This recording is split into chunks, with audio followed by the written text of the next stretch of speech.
नमस्कार, जय ओबीसी।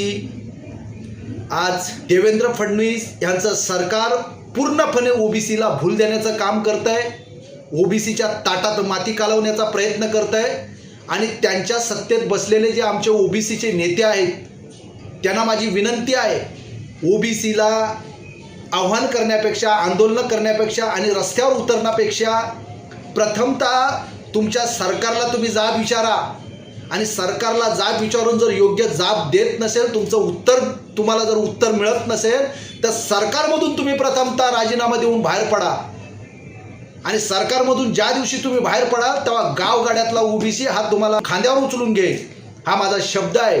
पण आज सत्तेत तुम्ही चिटकून बसलाय आणि सत्तेत जे मालक तुमचे आहेत, ज्या पक्षाचे प्रमुख आहेत ते ओबीसीच्या विरोधात भूमिका घेत आहेत आणि तुम्ही तिथे काही बोलत नाहीत।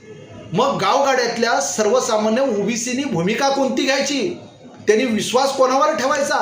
आमचा पूर्णपणे ओबीसीच्या नेत्यावरती विश्वास आहे, पण तो विश्वास कायमस्वरूपी राहण्याकरिता सत्तेतून तुम्हाला बाजूला यावं लागेल किंवा सत्ताधाऱ्यांना तुम्हाला प्रश्न विचारावा लागेल, या त्यांच्या विरोधात तुम्हाला आंदोलन घ्यावं लागेल, त्यांच्या विरोधात तुम्हाला रस्त्यावर उतरावं लागेल। जोपर्यंत तुम्ही ओबीसीच्या बाजूने ठाम भूमिका घेत नाही तोपर्यंत आम्ही तुमच्या सत्तेला आणि तुमच्या नेत्याला मानत नाही, अशी भूमिका ओबीसीच्या नेत्यांनी घेतली पाहिजे, पण ते घेत नाहीत।